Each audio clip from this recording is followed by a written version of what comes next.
India's coffee taste is also very different between what is consumed in the northern part of the country versus what is consumed in the southern part of the country.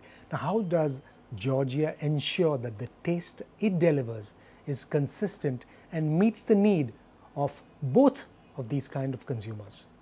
So, in the bean to cup coffee, which is the espresso based coffee, there is actually no specific North Indian, South Indian profile, simply because the cafe culture that burst on India in mid-90s, started off in the south, in Bangalore actually, and then expanded all over the country.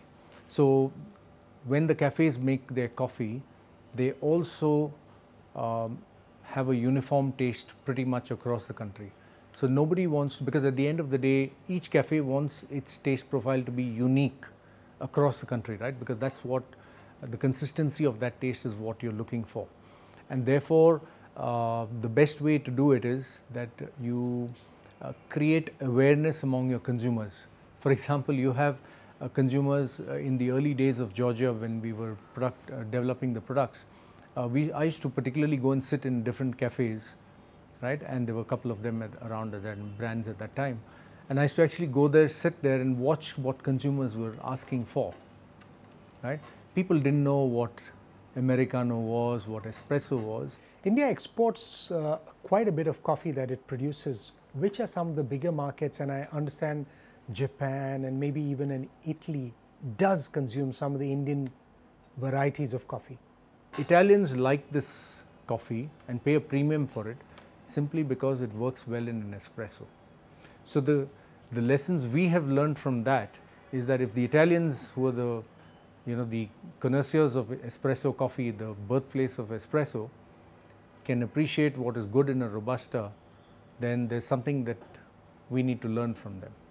Now, when it comes to Japan, there are coffees. Japan is not specific about one particular type of coffee. They buy a lot of washed Arabica, but Indian coffees work very well in many international blends not because they have a unique character or something that is like an Ethiopia wow factor, but it is very neutral, moderate acidity and has a medium body and is not disruptive in a blend. It goes very well as a blend, and therefore people like to buy Indian coffees. What difference does an average vending machine make to the taste of coffee that we have in our offices or at whichever place or a restaurant that we go to?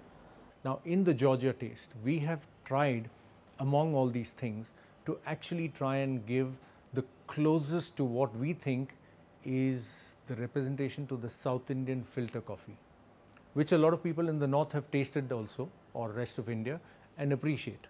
But it's just that it's a cumbersome process of making it.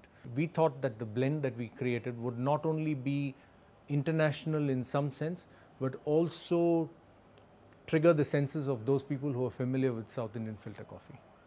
So we try to bring a blend of the two. Thank you so much, Deepak, for taking out the time for us.